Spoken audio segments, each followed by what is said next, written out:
High student, study science by Shubhankar চ্যানেলে তোমাদের সকলকে স্বাগত। আজকে তোমাদের টপিক হবে নতুন একটা টপিক, যেটা তোমাদের ক্লাস 11-এর ফার্স্ট সেমিস্টার এর খুব গুরুত্বপূর্ণ টপিক, এবং এটা পরবর্তী ক্ষেত্রে তোমাদের যে দ্রবণ চ্যাপ্টার রয়েছে বা তোমাদের যে প্র্যাকটিক্যাল বেসিসে যে এগুলো হয় বা সলিউশন তৈরি করতে হয়, সেখানে গিয়ে এই টপিকটা খুব ভাইটাল একটা টপিক। সেজন্য বেশি কথা না বলে শুরু করছি আজকের টপিক। দেখো, আমরা রাসায়নিক গণনা অঙ্ক করার সময় দেখেছিলাম যে রাসায়নিক গণনা অঙ্ক করার সময় আমরা ধরো কোনো একটা রাসায়নিক বিক্রিয়া লিখলাম, সাপোজ হেবারের বিক্রিয়া। হেবারের পদ্ধতি কী হয় না, হাইড্রোজেনের সাথে নাইট্রোজেনের বিক্রিয়ায় অ্যামোনিয়া তৈরি হয়, তাই তো। হাইড্রোজেন এবং নাইট্রোজেন বিক্রিয়া করে অ্যামোনিয়া তৈরি করে। তো এবার ধরো তোমাকে কোনো একটা ওয়েট ক্যালকুলেশন করতে দিল, যে বললো যে 3 গ্রাম হাইড্রোজেন থেকে কত গ্রাম অ্যামোনিয়া পাবে, বা 10 গ্রাম নাইট্রোজেন থেকে কত গ্রাম অ্যামোনিয়া পাবে, বা তোমাকে বললো হয়তো 17 গ্রাম অ্যামোনিয়া তৈরি করতে কতটুকু হাইড্রোজেনের প্রয়োজন। এইসব টাইপের যে কোশ্চেনগুলো তোমরা ক্লাস 10-এ রাসায়নিক গণনা চ্যাপ্টারে করে এসেছো, এবং এখানে আমরা প্রত্যেকে মূল কনসেপ্ট লাগিয়ে অঙ্কগুলো করেছিলাম। তো মূল কনসেপ্ট লাগিয়ে অঙ্ক করা মানে হচ্ছে আমাদের যে রাসায়নিক বিক্রিয়া লেখার পরে অবশ্যই আমাদের ওটাকে কী করতে হতো, ব্যালেন্স করতে হতো। মানে এখানে ব্যালেন্স কি 3, 1 এবং 2, তবেই তো রাসায়নিক বিক্রিয়া ব্যালেন্স হয়েছে। মানে এখান থেকে আমরা বলতে পারবো কি না 3 মোল হাইড্রোজেনের সাথে 1 মোল N2 এর বিক্রিয়ায়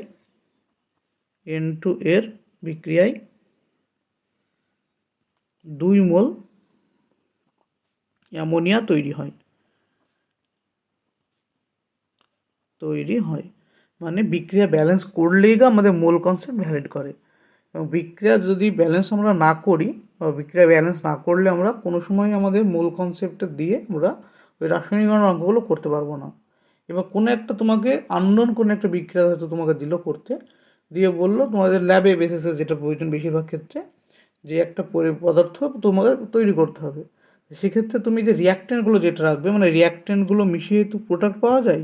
তো রিয়াক্ট্যান্ট যেটা থেকে আমরা প্রোডাক্ট পাচ্ছি, সেই রিয়াক্ট্যান্টের পরিমাণ আমরা কী নেব, রিয়াক্ট্যান্টের পরিমাণ ন্যূনতম কত নিলে আমরা প্রোডাক্টের পরিমাণটা পাবো, এই একটা নির্দিষ্ট ভ্যালু রয়েছে। এইটাকে ক্যালকুলেশন করতে আমরা মূল কনসেপ্ট দিয়ে ক্যালকুলেশন করতে আমরা পারি না।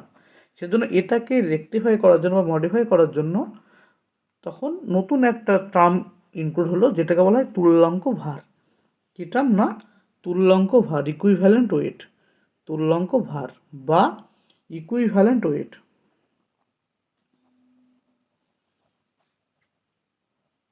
তো ইকুইভ্যালেন্ট ওয়েট মানে কেমন, ধরো সাপোজ এ এবং বি বিক্রিয়া করে সি এবং ডি তৈরি করছে। তো এখানে আমরা বলতে পারি যে বিক্রিয়ক পদার্থ যেগুলো রয়েছে, এ আর বি বিক্রিয়ক পদার্থ, এরা নিজেদের তুল্যাঙ্ক ভারে যুক্ত হয়ে বিক্রিয়জ পদার্থ সি এবং ডি তৈরি করবে। মানে এখানে আমরা বিক্রিয়কগুলো কিসে যুক্ত হবে, নিজেদের তুল্যাঙ্ক ভারে যুক্ত হবে। এই যে তুল্যাঙ্ক ভারটা কী জিনিস হবে, এই তুল্যাঙ্ক ভারটা বোঝার জন্য দেখো আমরা শুরু করছি তুল্যাঙ্ক ভার আজকের টপিক। তুল্যাঙ্ক ভার কাকে বলে? তুল্যাঙ্ক ভার সংজ্ঞা কী বলে দেখো, কোনো মৌলের যত ভাগ ভর 1.008 ভাগ ভরের হাইড্রোজেন, বা 8 ভাগ ভরের অক্সিজেন, বা 35.5 ভাগ ভরের ক্লোরিনের সঙ্গে যুক্ত হয়, অথবা কোনো যৌগ থেকে যথাক্রমে ওই ভরের হাইড্রোজেন বা অক্সিজেন বা ক্লোরিনকে প্রতিস্থাপিত করে তত ভাগ ভর প্রকাশক সংখ্যাটিকে ওই মৌলের তুল্যাঙ্ক ভর বলা হয়। এটা হলো তুল্যাঙ্ক ভরের সংজ্ঞা, যেটা আমাদের পরীক্ষায় কোনোদিন আসবে না, জাস্ট আমাদের বোঝার জন্য একটু পড়ে রাখতে হবে। সুতরাং তুল্যাঙ্ক ভর সমান আমরা কি বলতে পারি, যে মৌলের ভর গুণ 1.008 বাই কত, যুক্ত বা প্রতিস্থাপিত হাইড্রোজেনের ভর। এটা তুল্যাঙ্ক ভর কি, সেটা হাইড্রোজেন সাপেক্ষে তুল্যাঙ্ক ভর বের করার নিয়ম। এটা হচ্ছে অক্সিজেন সাপেক্ষে নিয়ম, কি না, মৌলের ভর ইন্টু 8 বাই যুক্ত বা প্রতিস্থাপিত অক্সিজেনের ভর। অথবা ক্লোরিনের সাপেক্ষে আমরা কি বলতে পারি না, মৌলের ভর ইন্টু 35.5 বাই যুক্ত বা প্রতিস্থাপিত ক্লোরিনের ভর।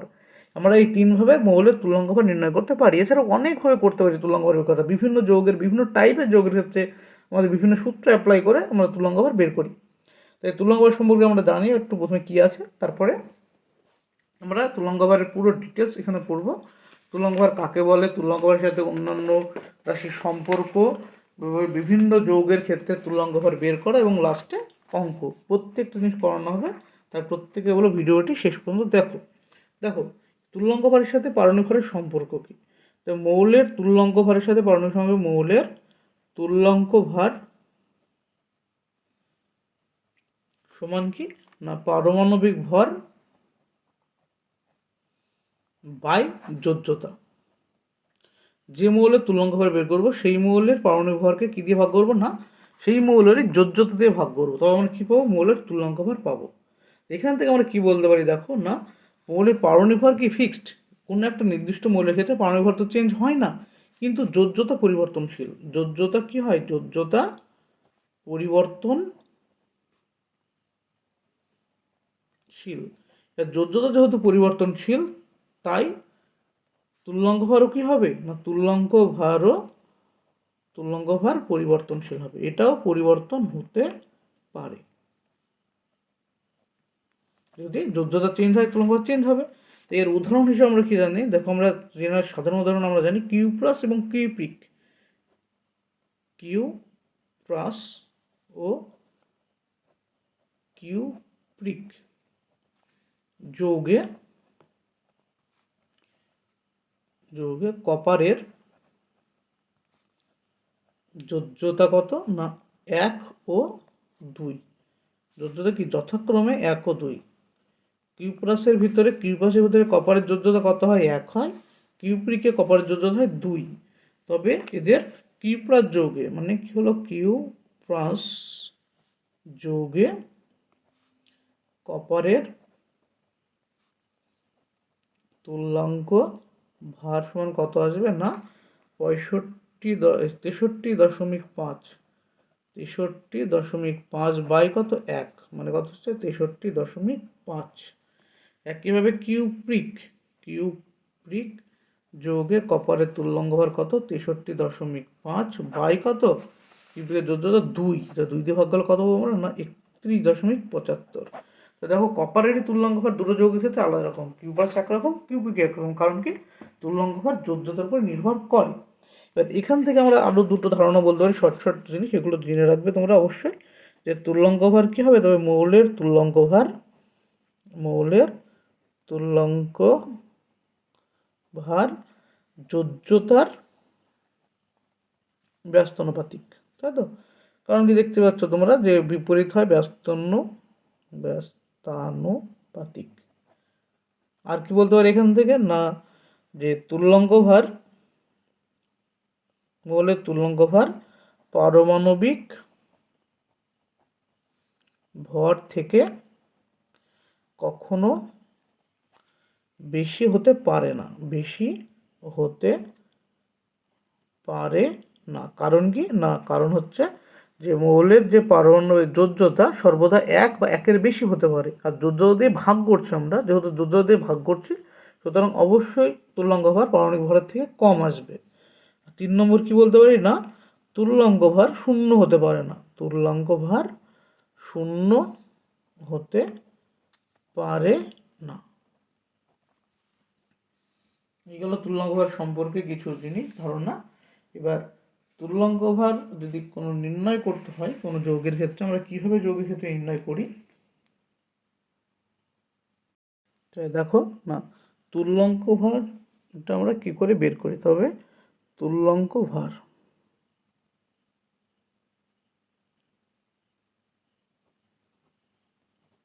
পদার্থের তুল্যাঙ্ক ভার সমান কি না সমান হচ্ছে আণবিক ভর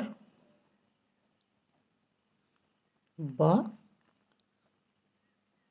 সংকেত ভর বাই এন গুণক বা এন ফ্যাক্টর বলা হয়, যেটাকে এন ফ্যাক্টর। এই যে কোনো মৌলের যে কোনো পদার্থের তুল্যাঙ্ক ভর আমরা এই সূত্রের সাহায্যে বের করতে পারবো, শুধু এন যে গুণক নিচে ভাগ করেছে এন ফ্যাক্টর যেটা, সেটা পদার্থের টাইপের উপর ডিপেন্ড করবে। কোনো পদার্থের আণবিক ভর অথবা সংকেত ভরকে যদি আমরা এন ফ্যাক্টর দিয়ে ভাগ করি আমরা সেই পদার্থে কী পাবো আমরা তুল্যাঙ্ক ভর পাবো। তো এন ফ্যাক্টরটা কীভাবে কী নির্ভর করে দেখো, যদি কোনো মূলক হয়, মূলকের ক্ষেত্রে এন ফ্যাক্টর কী, যদি মূলক হয় যৌগটা যদি মূলক হয় তবে এন ফ্যাক্টর সেটা কী হবে না তার যোজ্যতা হবে, যোজ্যতা বা আধান। তো এন ফ্যাক্টরটা কী হবে, যদি কোনো মূলকের তুল্যাঙ্ক ভর বের করি আমরা, তবে এন ফ্যাক্টর কী হবে, তার যোজ্যতা দিয়ে ভাগ করবো। তো মূলকের আণবিক ভরকে মূলকের যোজ্যতা দিয়ে ভাগ করলে পাবো সেই মূলকের তুল্যাঙ্ক ভর। যদি যৌগটা কী হয়, অ্যাসিড টাইপের যৌগ হয়, যে যৌগটা কী হয়, অ্যাসিড হয়,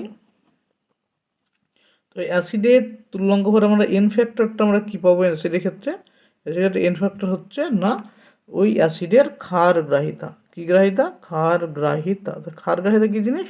কোনো অ্যাসিডের প্রতিস্থাপনযোগ্য হাইড্রোজেনকে বলা হয় ওই যৌগের ক্ষার গ্রাহিতা। মানে কোনো একটা অ্যাসিড কোনো রাসায়নিক বিক্রিয়ায় যতগুলো হাইড্রোজেনকে প্রতিস্থাপিত করতে পারে, সেটা হচ্ছে সেই হাইড্রোজেনের কি না ক্ষার গ্রাহিতা। উদাহরণ দিয়ে পরে আমি আসছি আবার। দেখো, যদি আমরা কোনো একটা ক্ষারের তুল্যাঙ্ক ভর বের করি, ক্ষার যৌগটার টাইপ কি ক্ষার, তো এন ফ্যাক্টরটা কী হবে এখানে, না এর ফ্যাক্টর হবে অম্লগ্রাহিতা। মানে কি, এটা সে উল্টোটা, মানে কোনো একটা ক্ষার যতগুলো রাসায়নিক বিক্রিয়া যতগুলো ওয়েস্টম্যান আয়ন ত্যাগ করে, সেটা হচ্ছে সেই ক্ষারের অম্লগ্রাহিতা। আর কি হতে পারে যৌগের টাইপ, যদি জারক পদার্থ হয়, পদার্থটা কেমন হয়, জারক পদার্থ। তো জারক পদার্থ আমরা কী জানি, আমরা জারক পদার্থ ইলেকট্রন গ্রহণ করে। তো এন ফ্যাক্টর কী হবে, এন ফ্যাক্টর হবে না গৃহীত ইলেকট্রনের সংখ্যা, কী হবে না রাসায়নিক বিক্রিয়া যেটা করবে সেই রাসায়নিক বিক্রিয়ায় গৃহীত ইলেকট্রন সংখ্যা। আর কি হতে পারে এন ফ্যাক্টর, যদি এটা বিজারক পদার্থ হয় উল্টোটা হবে। তো বিজারক পদার্থ হলে এন ফ্যাক্টর কী হবে না বর্জিত ইলেকট্রন সংখ্যা। আর কি হতে পারে না পদার্থ হতে পারে যে লবণ, তাই না, লবণ টাইপ যৌগ হতে পারে। লবণ হলে কি হবে, এন ফ্যাক্টর যেটা সেটা হবে ক্যাটায়নের সংখ্যা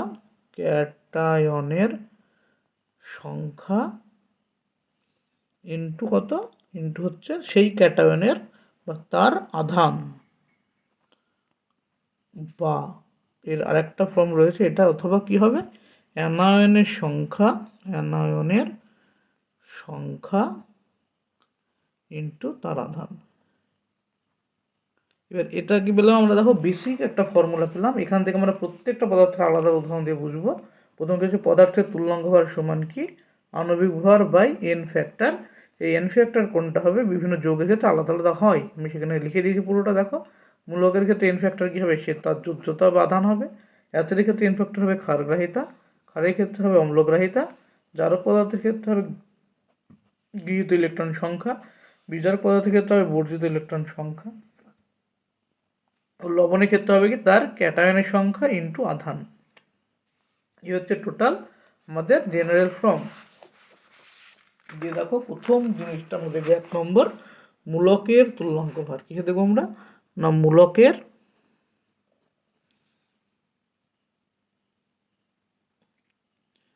তুল্যাঙ্ক ভার। তো মূলকের তুল্যাঙ্ক ভার যেটা আমরা কি দেখলাম, সূত্রটা কি না সমান মূলকের সংকেত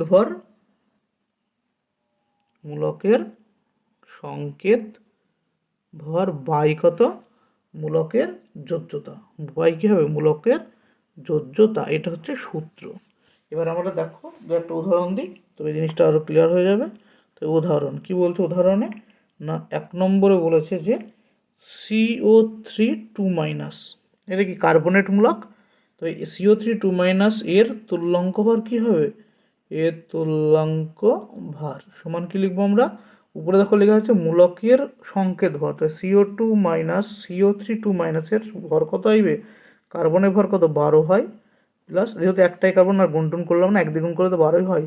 তো অক্সিজেন ভর কত 16, 16 গুণ 3 করলে কত হয় 48, 48 আর 12 বাই কত, বাই হচ্ছে তো আধান দেবো কত 2-, তো এটাকে 2 দিয়ে ভাগ করতে হবে। আধান 2- মানে যোজ্যতা 2-, তো 2 দিয়ে ভাগ। তো কী বলতে গেলো এটা হচ্ছে 3 × 48 আর 12 60, 60/2 সমান হচ্ছে 30। তবে কার্বনেট মূলকের তুল্যাঙ্ক ভর কত আসলো 30, বুঝে গেল। দেখো আরেকটা উদাহরণ দিই 2 নম্বর, SO4 2- সালফেট মূলক যেটা, এর তুল্যাঙ্ক ভার কী করে পাবো আমরা, সালফেট মূলকের তুল্যাঙ্ক ভার সমান কী পাবো, সালফেট মূলকের সংকেত ভর, তাই তো উপরে। তো সালফেট মূলকের সংকেত ভর কত, সালফারের ভর হচ্ছে 32 প্লাস অক্সিজেনের ভর হচ্ছে 16 গুণ 4 বাই কত, আধানের জন্য কোনো ভরটর হয় না, বাই 2। তো কত আসছে 32 যোগ 4 16 64 বাই কত 2, তো যোগ করে কত আসছে 96/2 মানে 48। তো সালফেটের তুল্যাঙ্ক ভর কত আসলো না 48। তারপরে দেখো আরেকটা দেখি 3 নম্বর না PO4 3-। PO4 3- এটাকে বলে ফসফেট, তাই তো, ফসফেট। তো ফসফেট মূলকের তুল্যাঙ্ক ভর কত হবে? ফসফেটের ভর কত? ফসফেটের পি এর ভর হচ্ছে 31 প্লাস অক্সিজেন হচ্ছে 16 গুণ 4 বাই এর যোজ্যতা কত 3। তো কত পেলাম আমরা 31 যোগ 64/3 যোগ করলে কত হবে? এটা 95/3 ভাগ করলে 31.66। তো এটা গেলো তুল্যাঙ্ক ভর কত হলো আমরা 31.66। এই গেল আমাদের তুল্যাঙ্ক ভর। একইরকমভাবে তোমরা নিজেরা বাড়িতে প্র্যাকটিস করবে। আর কী আছে মূলক, ধরে নাও সাপোজ HWNO3 2- করে অবশ্যই কমেন্টে জানাবে কত আসবে তুল্যাঙ্ক ভর। NO3 2- হতে পারে, আর কি হতে পারে,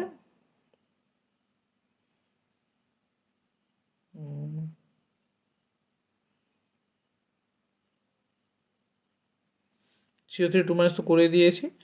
NO3 2- HCO3- এইগুলো তোমরা করবে বাড়িতে, দিয়ে কমেন্টে জানাবে। নেক্সট কোশ্চেন দেখো, নেক্সট টাইপ হচ্ছে অ্যাসিডের তুল্যাঙ্ক ভর। 2 নম্বর কি আছে না অ্যাসিডের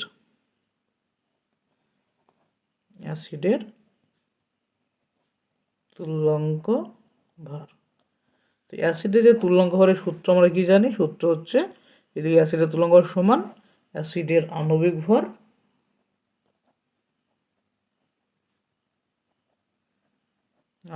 ভর বাই কত ওই অ্যাসিডের ক্ষারগ্রাহিতা। তা ক্ষারগ্রাহিতা কি জিনিস? ক্ষারগ্রাহিতা হচ্ছে যে অ্যাসিডে ধাতুর নয় কোনো যৌগের সাথে বিক্রিয়া করে যতগুলো হাইড্রোজেনকে প্রতিস্থাপন করতে পারে, মানে কোনো একটা অ্যাসিডের প্রতিস্থাপনযোগ্য হাইড্রোজেন পরমাণুর সংখ্যাকে বলা হয় কি তার ক্ষারগ্রাহিতা। যেমন আমরা উদাহরণ দিতে পারি HCl এর ক্ষারগ্রাহিতা কত? এর ক্ষারগ্রাহিতা হচ্ছে 1, কারণ কি এখানে একটা এইচকে ত্যাগ করতে পারে। H2SO4 এর ক্ষারগ্রাহিতা কত হবে? এর হচ্ছে 2, কারণ এখানে দুটো হাইড্রোজেন প্রতিস্থাপন করতে পারে।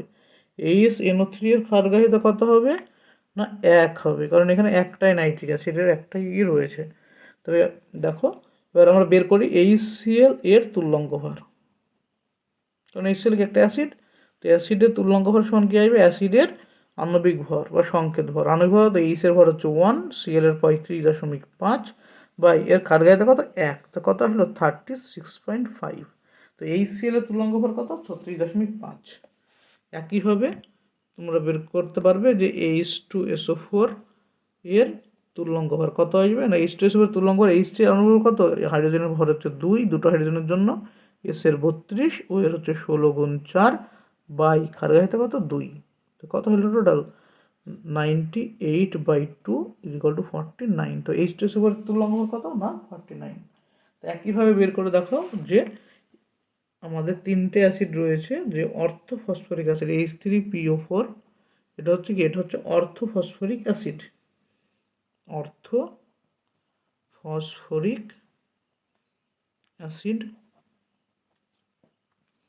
H3PO3, এটা হচ্ছে কি না ফসফরাস অ্যাসিড।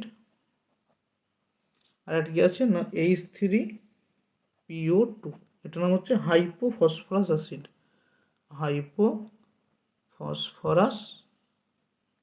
অ্যাসিড। এগুলো প্রত্যেকে অ্যাসিড, তবে এদের প্রত্যেকের তুল্যাঙ্ক বের করা সম্ভব। তবে প্রথমে আমাদের তুল্যাঙ্ক বের করার আগে প্রথমে এদের জানতে হবে এদের প্রত্যেকের বেসিসিটি কত, বা ক্ষারগ্রাহিতা কত। তো বেসিসিটি অর্থোফসফরিক অ্যাসিডের বেসিসিটি হচ্ছে 3। এটা কী করে মুখস্থ করবে? এগুলো তোমাকে এক মুখস্থ করতে হবে, নাহলে স্ট্রাকচার থেকে জানতে হবে। তো অর্থোফসফরিক অ্যাসিডের স্ট্রাকচার হচ্ছে পির সাথে দ্বিবন্ধনে অক্সিজেন একটা থাকে আর 3টে OH মূলক থাকে, OH আর OH। এবার আমরা কি জানি? যে সমস্ত হাইড্রোজেন ডিরেক্টলি অক্সিজেনের সাথে যুক্ত তারা বেরিয়ে যেতে পারে। তো এখান থেকে কটা হাইড্রোজেন প্রতিষ্ঠিত হতে পারে? এই হাইড্রোজেনটা, তিনটেই কি ফসফরিক অ্যাসিডের কার সাথে যুক্ত? অক্সিজেনের সাথে যুক্ত। সুতরাং এর বেসিসিটি কত 3। ফসফরাস অ্যাসিড দেখো এখানেও 3খান হাইড্রোজেন রয়েছে, এখানেও 3খান হাইড্রোজেন রয়েছে। তো এই তুল্যাঙ্ক ভর প্রত্যেকে 3 দিয়ে ভাগ করলে হবে না। মানে আমি বলতে চাচ্ছি যে সংকেত দেখেই যতগুলো হাইড্রোজেন আছে তত দিয়ে ভাগ করে দিলাম, তার মানে তুল্যাঙ্ক ভর পেয়ে গেলাম। এটা কিন্তু সব ক্ষেত্রে ঠিক নয়, কারণ অর্থোফসফরিক অ্যাসিডের ক্ষেত্রে বেসিসিটি 3 হলেও যে ফসফরাস অ্যাসিড রয়েছে বা হাইপোফসফরাস অ্যাসিড রয়েছে, এদের বেসিসিটি কিন্তু 3 হয় না। 3টে করে হাইড্রোজেন রয়েছে, কিন্তু এরা 3টে প্রতিস্থাপনযোগ্য হাইড্রোজেন নয়। এটা ভাইটাল পয়েন্ট, অবশ্যই মনে রাখবে। 3টে কি প্রতিস্থাপনযোগ্য হাইড্রোজেন কতগুলো এর আছে? এর আছে 2টো। স্ট্রাকচার কেমন দেখলে বুঝতে পারবে। পি দ্বিবন্ধন ও, OH, OH। এবার দেখো অক্সিজেন আর নেই, 1টা 2টো 3টে অক্সিজেন শেষ। তার মানে একটা হাইড্রোজেন ডিরেক্টলি পি এর সাথে যুক্ত। আর যে হাইড্রোজেনটা ডিরেক্টলি পি এর সাথে যুক্ত সেই হাইড্রোজেন কি রিমুভেবল হাইড্রোজেন নয়, মানে এই হাইড্রোজেনটা বেরোতে পারে না।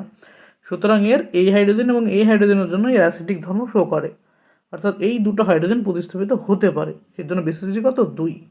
একেবারে হাইপোফসফরাস অ্যাসিডের স্ট্রাকচার কী হবে? O, OH, আর দেখো অক্সিজেন নেই, 2টো অক্সিজেন শেষ।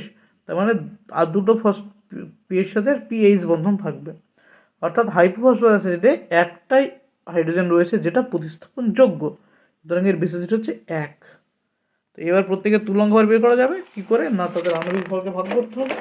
একইভাবে দেখো যে H3PO4 যেটা অর্থোফসফরিক অ্যাসিড বলা হয়, এর তুল্যাঙ্ক ভর কি আসবে? না এর তুল্যাঙ্ক ভার সমান 3টে হাইড্রোজেন, পি এর ভর হচ্ছে 31 প্লাস 16 এবং 4 বাই কত? 3।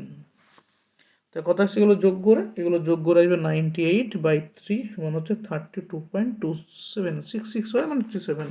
তো এটা হচ্ছে ফসফরাস অ্যাসিড, অর্থোফসফরিক অ্যাসিডের তুল্যাঙ্ক ভার। তবে ফসফরাস অ্যাসিডের তুল্যাঙ্ক ভার কত হবে? PO3 এর তুল্যাঙ্ক ভার সমান 3 হাইড্রোজেনের জন্য, ফসফরাসের জন্য 31, অক্সিজেনের জন্য 16 গুণ 3 বাই কত? 3। সরি, বাই হচ্ছে 2, দেখেছো এখনই ভুল হয়ে যাচ্ছে। বাই কত? 2। 2 দিয়ে ভাগ করলে টোটাল যোগ করে কত আসছে? যোগ করে আসবে না 82। তো 82 বাই কত? 2 সমান 41। তো ফসফরাস অ্যাসিডের তুল্যাঙ্ক ভার কত? 41।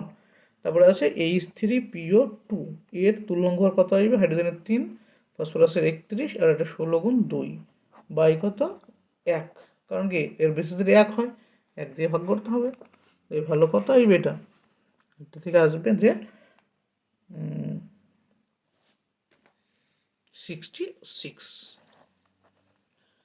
এই গেল। তবে এখান থেকে নিশ্চয়ই বুঝতে হবে যে কোনো অ্যাসিড মুখস্থ করলে হবে না, এইগুলো একটু ব্যতিক্রম রয়েছে, এগুলো দেখে নিলে হবে। বাকি অ্যাসিড একরকমভাবে মেনে চলে, শুধুমাত্র এই যে হাইপোফসফরাস অ্যাসিড বা ফসফরাস অ্যাসিডের ক্ষেত্রে এদের হাইড্রোজেনের সংখ্যাই এর সাথে সমান হয় না, বেসিসের সমান হয় না। তো এই গেল কিছু কিছু অ্যাসিডের ক্ষেত্রে। এছাড়াও আর কিছু অ্যাসিড রয়েছে যেগুলো তোমরা প্র্যাকটিস করবে কিছু কিছু। এবার দেখো পরে নেক্সট টপিক আসছে 3 নম্বর, ক্ষার বা ক্ষারকের তুল্যাঙ্ক ভার। ক্ষার বা কিসের? ক্ষারকের তুল্যাঙ্ক ভার। তাই ক্ষারকের তুল্যাঙ্ক ভারে এন ফ্যাক্টর মানে কি? উপরে তো সবার আণবিক ভর, উপরে কি হবে? আণবিক ভর বা এন ফ্যাক্টর হচ্ছে অম্লগ্রাহিতা। তো অম্লগ্রাহিতা বা অ্যাসিডিটি, তাই তো? অ্যাসিডিটি, অম্লগ্রাহিতা কি হবে এর ক্ষেত্রে? না, যতগুলো বেসের যতগুলো OH মাইনাস থাকে, যেমন যেমন NaOH সোডিয়াম হাইড্রোক্সাইড, এর অম্লগ্রাহিতা কত? এর অম্লগ্রাহিতা হলো 1, যেহেতু একটা OH মাইনাস ত্যাগ করতে পারে। একইভাবে KOH এর অম্লগ্রাহিতা কত হবে? 1। একইভাবে AlOH3 অ্যালুমিনিয়াম হাইড্রোক্সাইডের অম্লগ্রাহিতা কত হবে? 3। তারপরে Mg ম্যাগনেসিয়াম হাইড্রোক্সাইডের অম্লগ্রাহিতা কত হবে? 2। তো এগুলো অম্লগ্রাহিতা। এবার একইভাবে তুল্যাঙ্ক ভর বের করা যায় সম্ভব এদের। তো কী করে বের করবে? একটা দুটো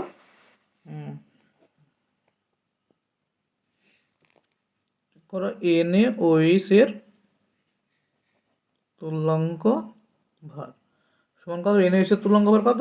না Na এর ক্ষেত্রে ভর হচ্ছে 23, অক্সিজেনের ভর 16, হাইড্রোজেনের ভর 1 বাই কত? OH এর মাইনাস 1টা রয়েছে, সুতরাং কত হচ্ছে? 40। একইভাবে কী বের করতে পারো? না CaOH2 ক্যালসিয়াম হাইড্রোক্সাইডের তুল্যাঙ্ক ভর। ক্যালসিয়ামের ভর কত হয়? 40, ও এর ভর কত? 16, 1 গুণ 2, কারণ দুটো OH মাইনাস আছে, এখানে 2 আছে, বাইরে হোল টু OH আছে, এখানে 2 দিয়ে ভাগ বাই কত? দেখো OH মাইনাস দুটো আছে, এখান থেকে আমরা কি পাবো? উপরে 40 যোগ 34 বাই কত? 2, মানে 74/2 সমান 37। এটা 37। এইভাবে বেসের আমরা তুল্যাঙ্ক ভর বের করতে পারি। তো আমরা কি পেলাম? অ্যাসিড মূলকের পেলাম, অ্যাসিডের পেলাম, বেসের পেলাম। এবার আমাদের 4 নম্বর টপিক হচ্ছে কি লবণের তুল্যাঙ্ক ভার। লবণের তুল্যাঙ্ক ভার। তো লবণের তুল্যাঙ্ক ভার সমান কি হয় না, লবণের তুল্যাঙ্ক ভার সমান কি, লবণের সংকেত ভর, কারণ লবণ তো আণবিক যৌগ নয়, লবণ কি যৌগ, হ্যাঁ লবণ আণবিক যৌগ নয়, লবণ হচ্ছে আয়নীয় যৌগ। তো এখানে আয়নীয় যৌগের ক্ষেত্রে আমরা আণবিক ভর না বলে সংকেত ভর বলি। তো সংকেত ভর বাই কি, বাই হচ্ছে ক্যাটায়নের সংখ্যা, ইনফ্যাক্টর কি ছিল এখানে, ক্যাটায়নের সংখ্যা গুণ তার আধান, বা কি ছিল আরেকটা ছিল, বা ইউজ করতে অ্যানায়ন দিয়ে ইউজ করতে পারো, তবে অ্যানায়নের সংখ্যা গুণ আধান, এই গেল সূত্র। তো এখান থেকে আমরা 1 নম্বর উদাহরণ দিয়ে দেখি কি না, Na2CO3 এর তুল্যাঙ্ক ভার বের করতে দিয়েছি তোমাকে। Na2CO3 তুল্যাঙ্ক ভার বের করতে হলে আমাকে জানতে হবে কি না, Na2CO3 বিয়োজিত হয়ে কি তৈরি করে, বিয়োজিত কি কাটায়ন পাই এখানে, কেন 2Na plus plus CO3 2 minus, এটা তো পাবো এটা বিয়োজিত হলে। এই যে লবণ যেটা দেওয়া আছে সেটা যদি বিয়োজন করি আমরা এই ধরনের বিয়োজনে ভাঙবে। তুল্যাঙ্ক ভর সমান কত পাবো, এই সংকেত ভর কত, এন এর হচ্ছে 23 গুণ 2 যোগ 12 কার্বনের জন্য, অক্সিজেনের জন্য 16 গুণ 3 বাই কত, বাই দেখো ক্যাটায়নের সাপেক্ষে যদি আমি ধরি, ক্যাটায়নের সাপেক্ষে ক্যাটায়নের সংখ্যা কতগুলো আছে, দুটো, গুণ আধান কত 1। অথবা যদি আমি অ্যানায়ন সাপেক্ষে করতাম কত হতো, একটাই আছে অ্যানায়ন আর অ্যানায়নের চার্জ হচ্ছে 2, মানে তুমি ক্যাটায়ন সাপেক্ষে করো, অ্যানায়ন সাপেক্ষে করো, যার সাপেক্ষে করো, এন যে ফ্যাক্টরটা দুটো সমান আসবে। ক্যাটায়নের সাপেক্ষে ক্ষেত্রে এর ক্ষেত্রে 2 আসছে গুণফলটা, অ্যানায়নের সাপেক্ষে গুণফলটা 2 আসছে। তবে ক্যাটায়ন সাপেক্ষ হোক অ্যানায়ন সাপেক্ষ হোক এন ফ্যাক্টর সর্বদা সেম থাকে। তবে এখান থেকে আমরা বের করতে পারবো কত, এর টোটাল ভর কত আসছে 106/2 সমান হচ্ছে 53। তো এর তুল্যাঙ্ক ভার কত আসলো, সোডিয়াম বাইকার্বনেটের তুল্যাঙ্ক ভার না 53।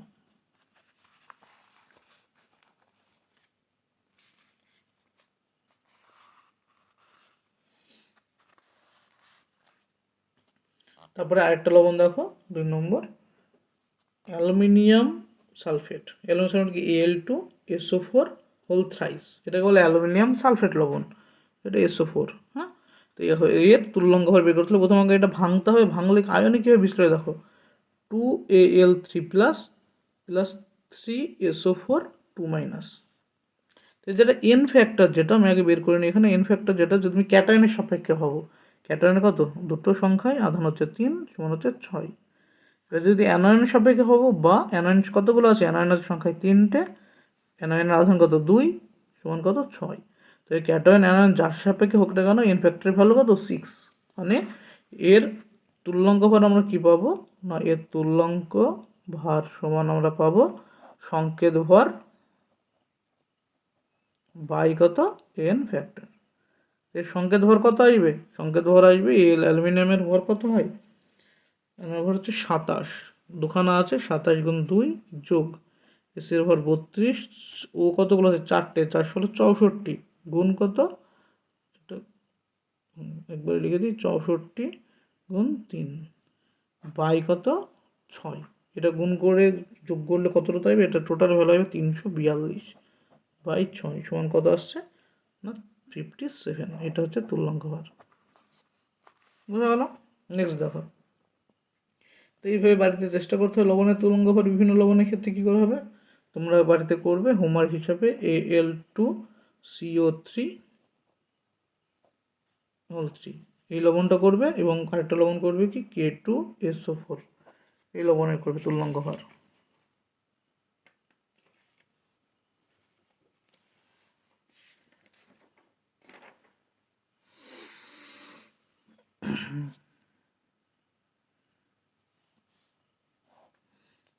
এবার এই গেল অ্যাসিডের ক্ষেত্রে গেল, ক্ষারের ক্ষেত্রে গেল, মূলকের ক্ষেত্রে গেল, এবং লবণের ক্ষেত্রে তুল্যাঙ্ক ভার বের করা। প্রত্যেকটা উদাহরণ একটা দুটো করে উদাহরণ নিয়ে আমরা দেখলাম। এবার অ্যাসিডের ক্ষেত্রে বা ক্ষারের ক্ষেত্রে অবশ্যই মনে রাখতে হবে, এটা ডিপেন্ডস করে রিয়াকশনের উপরে, মানে বেসিসটা। এবার দেখো নেক্সট হচ্ছে জারক বিজারক পদার্থের ক্ষেত্রে 5 নম্বর, জারক পদার্থের তুল্যাঙ্ক ভার। জারক পদার্থের ক্ষেত্রে তুল্যাঙ্ক বের করার সূত্র কি, যে জারক পদার্থের তুল্যাঙ্ক সূত্র হচ্ছে সমান জারক পদার্থের আণবিক ভর বাই কত, জারক পদার্থ দ্বারা গৃহীত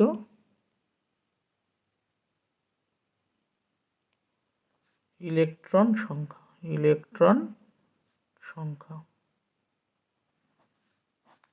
এটা গেল।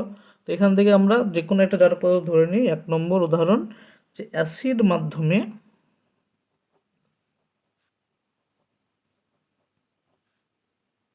K2Cr2O7 এর তুল্যাঙ্ক ভার। তোমাকে নিশ্চয়ই উল্লেখ করে দেবে, অবশ্যই তোমাকে উল্লেখ করে দেবে মাধ্যম। যে কোনো জারক বা বিজারক পদার্থের ক্ষেত্রে মাধ্যম খুব একটা ইম্পর্টেন্ট ভূমিকা পালন করে। এখানে অ্যাসিড মাধ্যমে K2Cr2O7 এর তুল্যাঙ্ক ভার, পটাশিয়াম ডাইক্রোমের তুল্যাঙ্ক ভার বের করতে বলেছে। তো আমাকে জানতে হবে অ্যাসিড মাধ্যমে বিক্রিয়া করে কি উৎপন্ন করে। তো অ্যাসিড মাধ্যমে K2Cr2O7, যেটা অ্যাকচুয়ালি জারক পদার্থ, কি করে, বিজারিত হয়ে ক্রমিক লবণ তৈরি করে। বিজারিত হয়ে ক্রমিক লবণ তৈরি করে। তো এই ক্রমিক লবণ যখন তৈরি করলো, তখন এখানে যে Cr2O7 2- যে আয়নটা ছিল, সেটাই বিজারকের ভূমিকা পালন, জারক দ্রব্যের ভূমিকা পালন করেছে। তো এর সাথে বিক্রিয়া করার এই 14H প্লাস 6E, এটা তোমার জারক মাধ্যমে বিক্রিয়া মুখস্থ রাখতে হবে যদি এই ধরনের কোশ্চেন দেয়, বা তোমাকে জেনে রাখতে হবে অবশ্যই, নইলে সম্ভব না। এগুলো তোমরা জারণ বিজারণ চ্যাপ্টারে পড়বে, ক্লাস 11-এর সেকেন্ড সেমে রয়েছে জারণ বিজারণ। তো এইগুলো আমাদের বিক্রিয়া। এই বিক্রিয়া অনুসারে সিআর কতগুলো ইলেকট্রন গ্রহণ করেছে? 6খানা। এই বিক্রিয়ায় সিআর কতগুলো ইলেকট্রন গ্রহণ করেছে? সিআর ইলেকট্রন গ্রহণ করেছে 6টি। তো তুল্যাঙ্ক ভার সমান কত পাবো? তুল্যাঙ্ক ভার সমান হচ্ছে K2Cr2O7 এর আণবিক ভর, K2Cr2O7 এর আণবিক ভর বাই কত, গৃহীত ইলেকট্রন সংখ্যা 6। তো কত আসছে? K2Cr2O7 এর তুল্যাঙ্ক আণবিক ভর বের করবে, যাইবে 294 বাই 6 সমান কত? 49।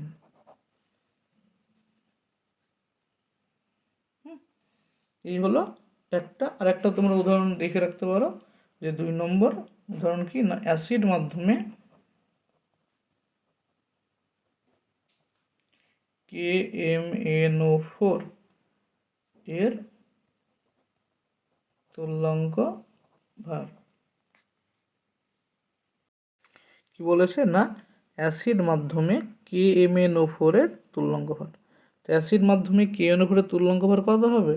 তো অ্যাসিড মাধ্যমে আমাদের KMnO4 এর বিক্রিয়া জানতে হবে। তো অ্যাসিড মাধ্যমে KMnO4 বিক্রিয়া করে কি যৌগ তৈরি করে, দেখো KMnO4 সেটা অ্যাকচুয়ালি MnO4টা এখানে বিক্রিয়া করে, MnO4 মাইনাস, এর সাথে বিক্রিয়া করে 8H plus acidic medium plus 5টা ইলেকট্রন লাগে এই বিক্রিয়ায়, তৈরি করে Mn2 প্লাস, ম্যাঙ্গানাস লবণ তৈরি করে, ম্যাঙ্গানাস লবণ প্লাস তৈরি হবে 4H2O। এটা হচ্ছে আমাদের অ্যাসিড মাধ্যমে KMnO4 এর জারণ বিজারণ বিক্রিয়ার রিয়াকশান। এবার এই বিক্রিয়ার তুল্যাঙ্ক, KMnO4 এর তুল্যাঙ্ক ভার কত আসবে এখান থেকে? তুল্যাঙ্ক ভার সমান KMnO4 এর আণবিক ভর কত? 158 ভাগ কত, 5টা ইলেকট্রন লেগেছে এই বিক্রিয়ায়, তো 5 দিয়ে ভাগ করলে কত পাবো না, 31.6। এটা হচ্ছে আমাদের KMnO4 এর তুল্যাঙ্ক ভার অ্যাসিড মিডিয়ামে।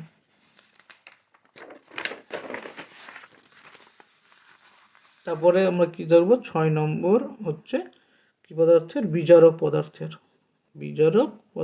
তুল্যাঙ্ক ভার। তো বিজারক পদার্থের যে তুল্যাঙ্ক ভার, সেটা আমরা কি করে বের করব? তো বিজারক পদার্থের তুল্যাঙ্ক ভারের সূত্র একই রকম, যে কি হবে না, বিজারক পদার্থের আণবিক ভর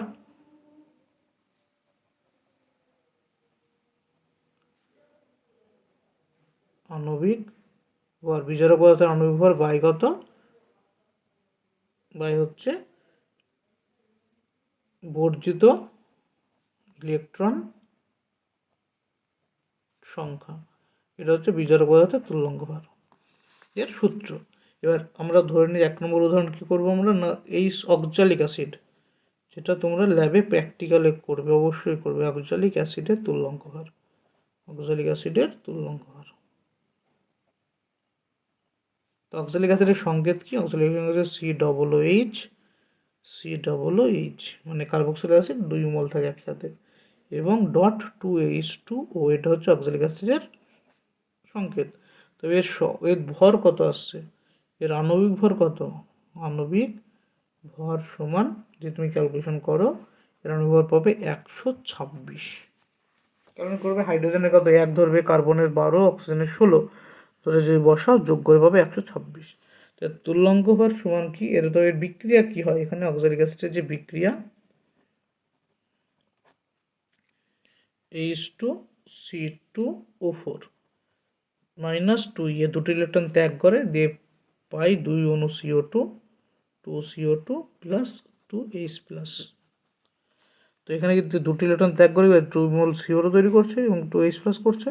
এবার এই যে বিক্রিয়া পেলাম, এবার আমার তুল্যাঙ্ক ভার সমান কত আসবে, এখান থেকে তুল্যাঙ্ক ভার সমান কত হবে না, আণবিক ভর কত 126/2 সমান 63।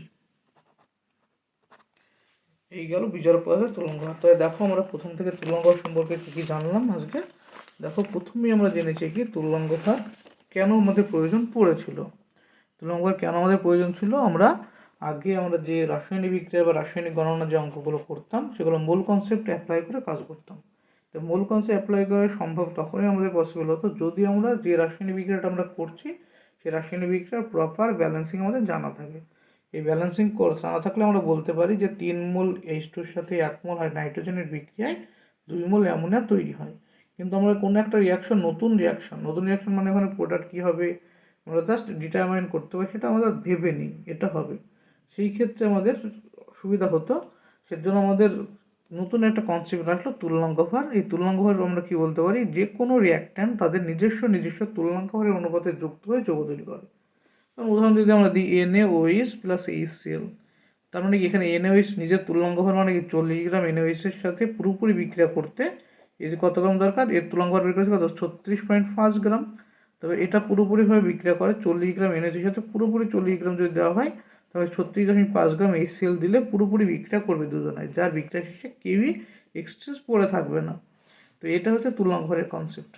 এবার তুল্যাঙ্ক ভর কাকে বলে আমরা দেখলাম প্রথমে, যে কোনো মৌলের যত ভাগ ভর 1.008 ভাগ ভরের হাইড্রোজেন বা 8 ভাগ ভরের অক্সিজেন অথবা 35.5 ভাগ ভরের ক্লোরিনের সঙ্গে যুক্ত হয়, অথবা কোনো যৌগ থেকে যথাক্রমে ওই ভরের হাইড্রোজেন, অক্সিজেন বা ক্লোরিনকে প্রতিস্থাপিত করে তত ভাগ ভর প্রকাশক সংখ্যাটিকে ওই মৌলের তুল্যাঙ্ক ভর বলা হয়।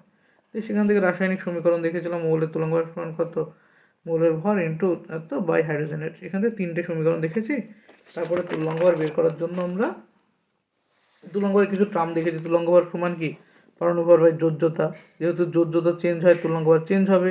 তাদের ক্ষেত্রে পরিবর্তনশীল যোজ্যতা সম্পন্ন যে যৌগগুলো রয়েছে তাদের ক্ষেত্রে আমরা কি দেখবো, তাদের তুল্যাঙ্ক ভর আলাদা। যেমন এখানে কিউ প্লাস এবং কিউপ্রিক দুটো যৌগে কপারের তুল্যাঙ্ক ভর দেখলাম, দুটো ডিফারেন্ট আসলো।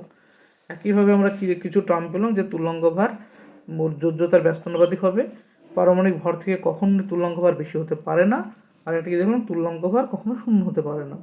এবার তুল্যাঙ্ক ভর যে আমরা বের করবো বিভিন্ন পদার্থের বিভিন্ন যৌগের ক্ষেত্রে, তার জন্য আমাদের একটা নর্ম মানে একদম জেনারেল ফর্মুলা রয়েছে, তুল্যাঙ্ক ভর সমান কি আণবিক ভর বাই এন ফ্যাক্টর। এই এন ফ্যাক্টরটা ওই যৌগের টাইপের উপর নির্ভর করে। মূলক হলে কি হয় যোজ্যতা, অ্যাসিড হলে হয় ক্ষারগ্রাহিতা, ক্ষার হলে হয় অম্লগ্রাহিতা, জারক হলে হয় গৃহীত ইলেকট্রন সংখ্যা, বিজারক হলে বর্জিত ইলেকট্রন সংখ্যা, লবণ হলে কি হয় ক্যাটায়নের সংখ্যা বা তার আধান, অথবা অ্যানোয়নের সংখ্যা তার আধানের গুণফল। এই দুটো সেম ভ্যালু হয়। এরপরে আমরা কি দেখলাম না, প্রত্যেকটা ক্ষেত্রে আলাদা আলাদা করে উদাহরণ সহ দেখলাম। মূলক, অ্যাসিড, ক্ষার, লবণ এবং বিজারক জারক পদার্থের তুল্যাঙ্ক ভরের প্রত্যেকটা আলাদা আলাদা এক্সাম্পল দিয়ে দেখা হলো। যেমন মূলকের তুল্যাঙ্ক ভর, মূলকের সংকেত ভর বাই যোজ্যতা, যেখানে উদাহরণ কি দেখলাম না, CO3 2- এর তুল্যাঙ্ক ভর, অর্থাৎ CO3 2- এর আণবিক ভর উপরে CO এর কার্বনের ভর 12, অক্সিজেনের ভর 16 গুণ 3/2 মানে 60/2 মানে 30। একইরকমভাবে সালফেটের বের করা হলো, ফসফেটের বের করা হলো। এই দুটো তোমাদের হোমওয়ার্ক দেওয়া হলো, এই দুটো করবে। এবং তারপরে আমরা দেখলাম অ্যাসিডের তুল্যাঙ্ক ভর, অ্যাসিডের আণবিক ভর হবে ক্ষারগ্রাহিতা।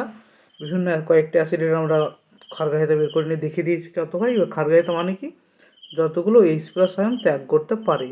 স্পেসিফিক ওই রাসায়নিক বিক্রিয়ায়, হ্যাঁ এটা মনে রাখবে, কোনো একটা রাসায়নিক বিক্রিয়া যদি দেওয়া থাকে তখন ওই রাসায়নিক বিক্রিয়ায় যতগুলো H+ ত্যাগ করবে সেটা হচ্ছে তার তুল্যাঙ্ক। যেমন একটা উদাহরণ দিতে পারি আমরা, H2SO4 এর সাথে NOH এর বিক্রিয়া এরকম দেওয়া থাকলো তোমাকে, দিয়ে দেওয়া আছে NaHSO4 প্লাস H2O। এই বিক্রিয়ায় H2SO4 তুল্যাঙ্ক ভর কত হবে যদি বলে, তাই স্পেসিফিক এই বিক্রিয়ার ক্ষেত্রে H2SO4 তুল্যাঙ্ক ভর কত হবে? স্পেসিফিক এই বিক্রিয়ার ক্ষেত্রে H2SO4 এর H+ বেরোয় একখানা, অর্থাৎ এর তুল্যাঙ্ক ভর কত, 1 দিয়ে ভাগ করতে হবে 98কে, 98 আসবে H2SO4 তুল্যাঙ্ক ভর। এবার এই বিক্রিয়ায় তো একখানা H+ গিয়েছে বলে এটা 1 হবে। একই রকমভাবে তুল্যাঙ্ক ভর বের করেছি, এখানে একটা এক্সাম্পল দেখেছি ব্যতিক্রম টাইপের, না phosphoric acid, orthophosphoric acid, phosphorous acid আর হাইপোফসফরাস অ্যাসিডের তিনটের আলাদা আলাদা করে স্ট্রাকচার ডিটারমিন করে করানো হয়েছে। এরপর দেখে নেবে ভালো করে, অসুবিধা হলে অবশ্যই কমেন্টে জানাবে। তারপরে আর কি করা হয়েছে না, ক্ষার বা ক্ষারকের ক্ষেত্রে তুল্যাঙ্ক ভর বের করা হয়েছে, লবণের তুল্যাঙ্ক ভর বের করা হয়েছে পরপর। তারপরে অ্যাসিডের জারক পদার্থের প্রত্যেকটা জারক বিজারক যে পদার্থটা, এগুলো তোমাকে ওই মুখস্থ রাখতে হবে যে কী মাধ্যমে বিক্রিয়ায় ওর ইলেকট্রন সংখ্যা, গৃহীত বা বর্জিত ইলেকট্রন কতগুলো হয়। মাধ্যমের উপরে পুরোপুরি এটা মাধ্যম ডিপেন্ডেন্ট। দেখো এতদূর যেটা পড়েছি আমরা, যে তুল্যাঙ্ক ভার কাকে বলে, তুল্যাঙ্ক ভার বের করা দেখেছি। দেখো কোথাও তার ইউনিট ইউজ করেনি, মানে তুল্যাঙ্ক ভারের কোনো একক হয় না, তুল্যাঙ্ক ভারের কোনো একক হয় না, ঠিক আছে। তুল্যাঙ্ক ভার যদি একক হয় না, তো এখান থেকে আমরা যখন একক ইউজ করব তখন এটাকে আমরা বলবো গ্রাম তুল্যাঙ্ক ভার। গ্রাম তুল্যাঙ্ক ভার কাকে বলে? গ্রাম তুল্যাঙ্ক ভার হচ্ছে কোনো মৌল, মূলক বা যৌগের, কোনো মৌল, মূলক বা যৌগের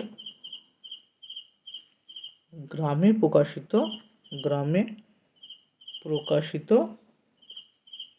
তুল্যাঙ্ক ভারকে ওই মৌল বা মূলক বা যৌগের গ্রাম তুল্যাঙ্ক ভার বলা হয়, গ্রাম তুল্যাঙ্ক ভার বলে। এবার এখান থেকে আমরা বলতে পারি, ধরো H2SO4 এর তুল্যাঙ্ক ভর কত পেয়েছি আমরা, তুল্যাঙ্ক ভর আমরা বের করেছিলাম, তুল্যাঙ্ক ভর সমান কত, আণবিক ভর কত 98 H2SO4 এর বাই 2 মানে 49, এটা হলো তুল্যাঙ্ক ভার। যদি আমি বলি যে H2SO4 এর গ্রাম তুল্যাঙ্ক ভর কত, গ্রাম তুল্যাঙ্ক ভার সমান 49 গ্রাম। যদি গ্রাম তুল্যাঙ্ক ভার বলে তখন ইউনিট গ্রাম বসবে, আর যদি যদি শুধু তুল্যাঙ্ক ভার বলা হয় তখন ইউনিট হবে না, এটাই পার্থক্য। একইভাবে আমরা বের করতে পারি কি গ্রাম তুল্যাঙ্ক সংখ্যা, গ্রাম তুল্যাঙ্ক সংখ্যা। তো গ্রাম তুল্যাঙ্ক সংখ্যা কাকে বলে না, গ্রাম তুল্যাঙ্ক সংখ্যা হচ্ছে কোনো মৌল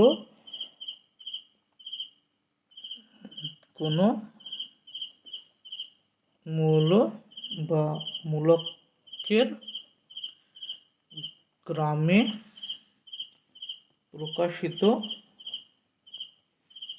ভর পদার্থটির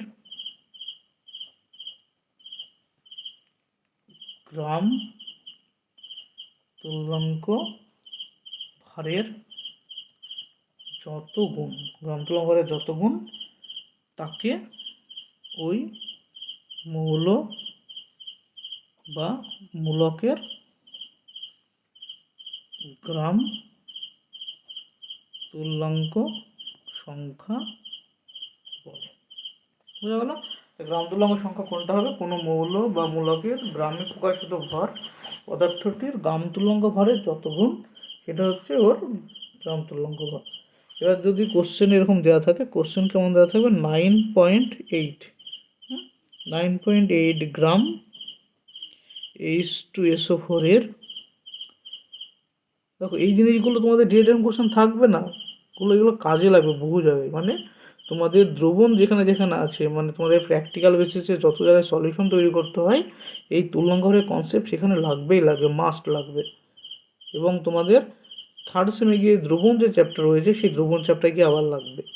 সুতরাং এটা একদম মানে হালকাভাবে নেওয়ার টপিক নয়, ভালো করে বুঝতে হবে জিনিসগুলোকে। এত গ্রাম তুল্যাঙ্ক এর গ্রাম তুল্যাঙ্ক সংখ্যা কত, এটা হচ্ছে কোশ্চেন। তো আমাদের বের করতে হলে প্রথমে জানতে হবে আমাদের H2SO4 এর তুল্যাঙ্ক ভার কত। H2SO4 এর গ্রাম তুল্যাঙ্ক ভার কত আমরা জানি, 49 গ্রাম। 49 গ্রাম। তবে 9.8 এর গ্রাম তুল্যাঙ্ক সংখ্যা কত হবে, তবে 9.8 গ্রাম H2SO4 এর গ্রাম তুল্যাঙ্ক সংখ্যা সমান কত হবে না, 9.8/49 সমান কত, 0.2। এইভাবে গ্রাম তুল্যাঙ্ক সংখ্যা বের করা যায়। এবার আমরা দেখব কিছু কিছু কোশ্চেন এখান থেকে তুল্যাঙ্ক ভারের রিলেটেড কোশ্চেন। দেখো 1 নম্বর প্রশ্ন,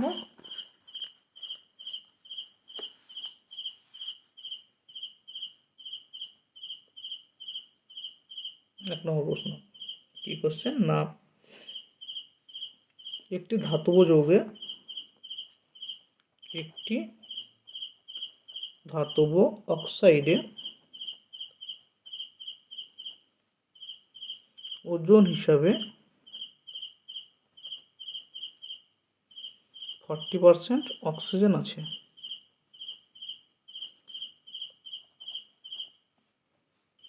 এক্ষেত্রে ধাতুটির তুল্যাঙ্ক ভার কত,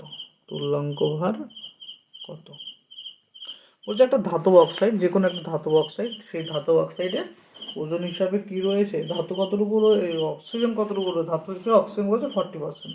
তো ধাতু অক্সাইডে অক্সিজেন যদি 40% হয় তবে তার তুল্যাঙ্ক ভার কত, এই হচ্ছে কোশ্চেন। আমরা এখান থেকে অ্যান্সার কী করে করতে পারি, বলছে অ্যান্সার হচ্ছে যদি আমরা 100 গ্রাম ধাতব অক্সাইড ধরে নিই, 100 গ্রাম ধাতব অক্সাইডে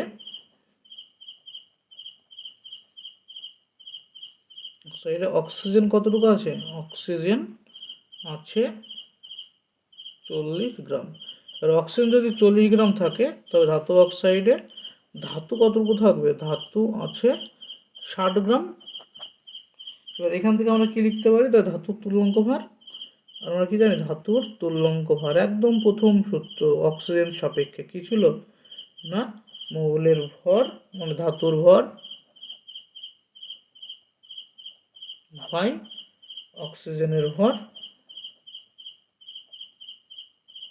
গুণ কত 8। তো ধাতুর ভর কত দেওয়া আছে, ধাতু হচ্ছে 60, অক্সিজেন কতটুকু 40 গুণ 8, কাটলে কত হবে, এটা 5 4 5 40 5 12 60, মানে কত তুল্যাঙ্ক ভার কত আসলো ধাতুর, তুল্যাঙ্ক ভার আসলো 12। এটা হচ্ছে অ্যান্সার। নেক্সট কোশ্চেন দেখো 2 নম্বর,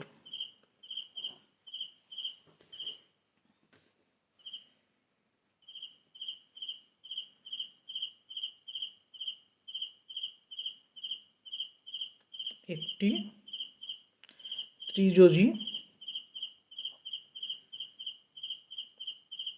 ধাতুর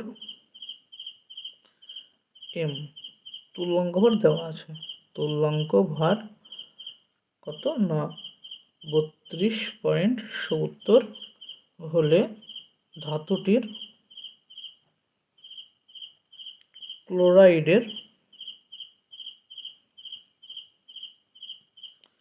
আণবিক ভর কত হবে, আণবিক ভর কত। এই কোশ্চেনগুলো বেসিক কোশ্চেন, এগুলো তোমাদের সেমিস্টারে দিতেও পারে, হ্যাঁ ফার্স্ট সেমিস্টারে যে পরীক্ষা হবে সেখানে। তুল্যাঙ্ক ভর কত হবে, ধাতুর তুল্যাঙ্ক ভর, তাই সমাধান করলে আমরা কী করতে হবে, দেখো ধাতুটির ভর কত, ত্রিযোজী ধাতুর তুল্যাঙ্ক ভর দেওয়া আছে। তাই তো পারমাণবিক ভর সমান আমরা কী জানি, পারমাণবিক ভর হচ্ছে যোজ্যতা গুণ তুল্যাঙ্ক ভর। পারমাণবিক ভর কার, ধাতুর, ধাতুটির পারমাণবিক ভর সমান কত আসবে 32.7 ইন্টু 3, 3 দিয়ে গুণ করলে কত হবে? 98.1 হবে। এটা তাহলে ধাতুর ভর কত বেরোলো? 98.1। এবার ত্রিযোজী ধাতু যেহেতু যোজ্য জাতি, ধাতব ক্লোরাইডের সংকেত কী হবে?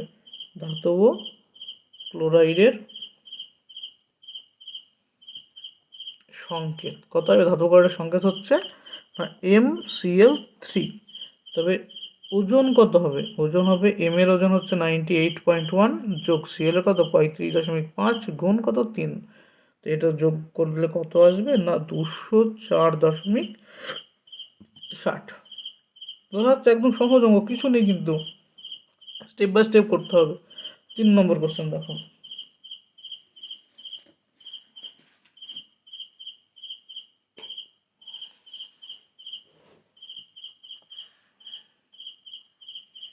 বলছে কি কোনো মৌলর এম এর পারমাণবিক গুরুত্ব ও তুল্যাঙ্ক ভার যথাক্রমে 27 ও 9। মৌলটির ক্লোরাইডের সংকেত কি হবে? ক্লোরাইডের সংকেত কি? তো এটা করবে, হোমওয়ার্ক না করে দেবো? আগে নিজেরা ট্রাই করবে, ভিডিও পজ করে নিজেরা ট্রাই করবে, তারপরে দেখবে। দেখো, মৌলের পারমাণবিক গুরুত্ব দেওয়া আছে, তুল্যাঙ্ক ভার দেওয়া আছে। তো এখানে আমরা যোজ্যতা বের করতে পারবো, কারণ আমরা কি জানি যোজ্যতার সমান কি? যোজ্যতার সমান পারমাণবিক ভর বাই তুল্যাঙ্ক ভার। 27/9 করলে আমরা কি পাবো? তার যোজ্যতা কত? যোজ্যতা পেলাম 3 পেলাম। তো 3 হলে ক্লোরাইডের সংকেত কত হবে? MCl3। তো সংকেত কি আসবে? সংকেত MCl3। সহজ, কিছু নেই, দেখো কিছু আছে অঙ্কটা? কিচ্ছু নেই। নেক্সট 4 নম্বর কোশ্চেন।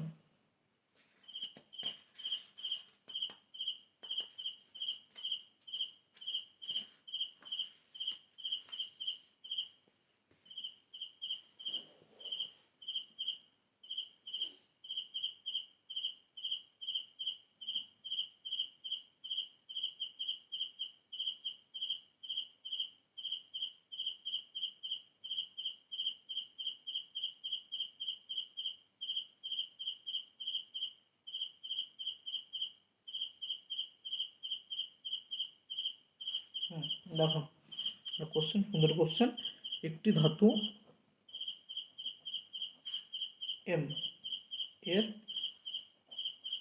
তুল্যাঙ্ক ভার x এবং তার অক্সাইডের সংকেত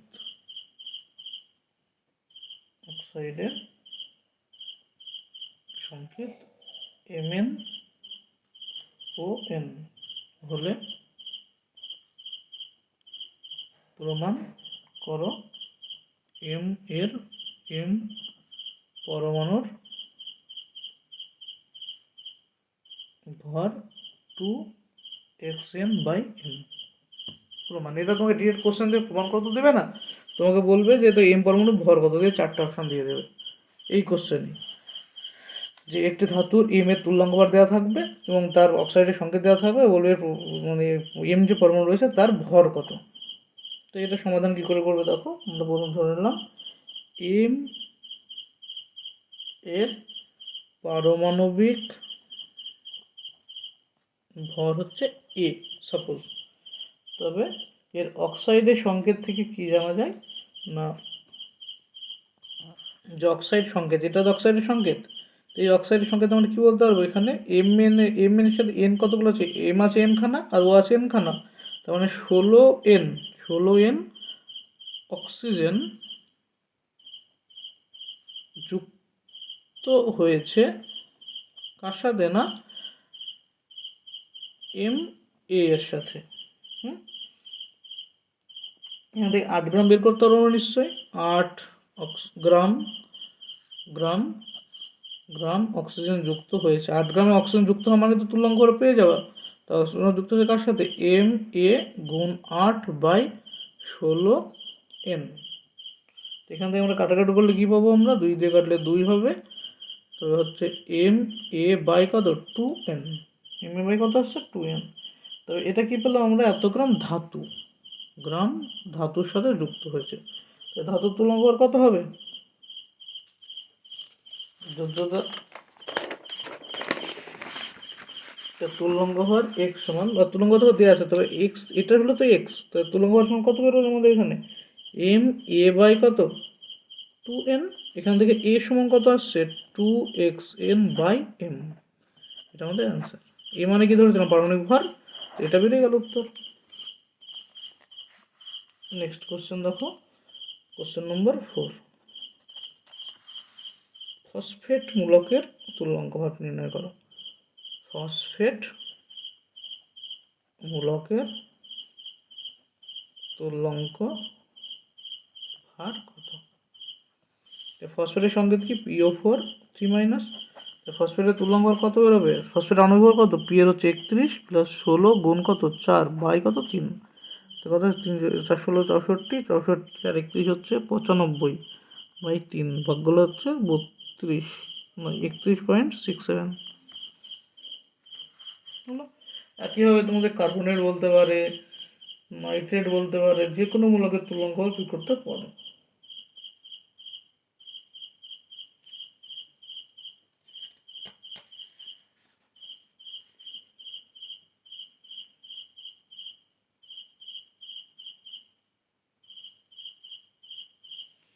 দেখো বলেছে কিউপাস ক্লোরাইডে, কোশ্চেন নম্বর 5, কিউপ্রিক ক্লোরাইডের সিইউ এর তুল্যাঙ্ক ভার কত 31.75 হলে কিউপ্রাস ক্লোরাইডের সিইউ এর তুল্যাঙ্ক ভার কত, তুল্যাঙ্ক ভার কত, এই হচ্ছে কোশ্চেন। তো কি পেলাম আমাদের দেওয়া আছে, দেখো কিউপ্রিক ক্লোরাইডের সিইউ এর তুল্যাঙ্ক ভার দেওয়া আছে। তো কিউপ্রিক ক্লোরাইডের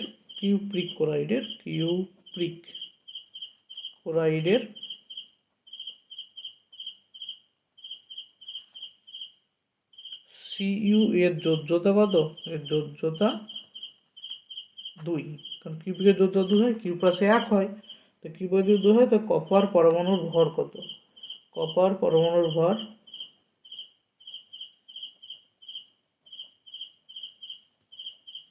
আমরা কি জানি, কপার পরমাণুর ভর হচ্ছে যোজ্যতা গুণ তুল্যাঙ্ক ভর, তার তুল্যাঙ্ক ভর কত দেওয়া আছে 31.75 ইন্টু যোজ্যতা, তো কত আসছে 63.5। 63.5 যদি কিউপ্রাকে কপারের পরমাণু ভর হয়, তবে কিউপ্রাস ক্লোরাইডে কপারের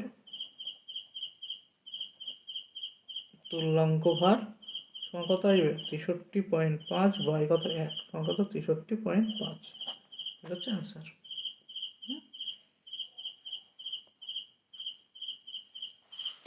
তারপরে দেখো কোশ্চেন নম্বর 6, বলেছে যে কেলাসিত অক্সালিক অ্যাসিডের তুল্যাঙ্ক ভার কত, অক্সালিক অ্যাসিডের তুল্যাঙ্ক ভার কত, কেলাসিত অক্সালিক অ্যাসিড যেটা, তার সংকেত হচ্ছে কি না COOH.2H2, এটা হচ্ছে কেলাসিত অক্সালিক অ্যাসিড। তো কেলাসিত অক্সালিক অ্যাসিডের তুল্যাঙ্ক ভর কত আসবে না, এর ভর কত, এর ভর সমান, দেখো 12 কার্বন আছে দুখানা, অক্সিজেন আছে কতগুলো, অক্সিজেন ভর 16 গুণ 2 1 2 3 4 5 6 যোগ হাইড্রোজেন আছে কতগুলো, এখানে 4টে, এখানে 2টো, 6টা, 6 গুণ 1, তো কত আছে যোগ করে আসবে 126 কি ভর এসছে, তো তুল্যাঙ্ক ভর সমান কত, তুল্যাঙ্ক ভার সমান 126 বাই খার গায়ে কত, এর এই দুটো এস প্রতিস্থাপিত হতে পারে, তো 2 সমান 63, এটা হচ্ছে অ্যান্সার।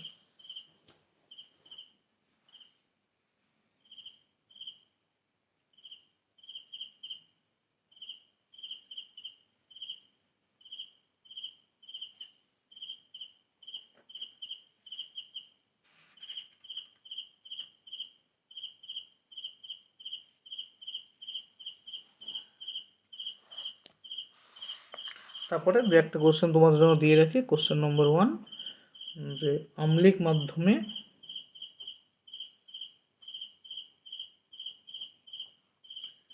পটাশিয়াম ডাইক্রোমেট এর তুল্যাঙ্ক ভার কত? এগুলো হোমওয়ার্ক, হ্যাঁ, HW বাড়িতে করে কমেন্টে অবশ্যই জানাবে তুল্যাঙ্ক ভার কত।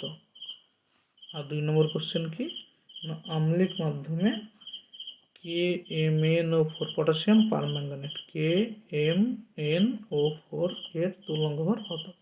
এই দুটো কোশ্চেন তোমাদের হোমওয়ার্ক থাকলো, করে অবশ্যই জানাবে। এবং ভিডিওটি আশা করি প্রত্যেকে দেখেছো প্রথম থেকে শেষ পর্যন্ত। যদি ভালো লাগে অবশ্যই চ্যানেলটিকে সাবস্ক্রাইব করবে এবং বন্ধুদের মধ্যে শেয়ার করে দেবে এবং তোমাদের মতামত অবশ্যই কমেন্ট বক্সে জানাবে। Thank you. Study well.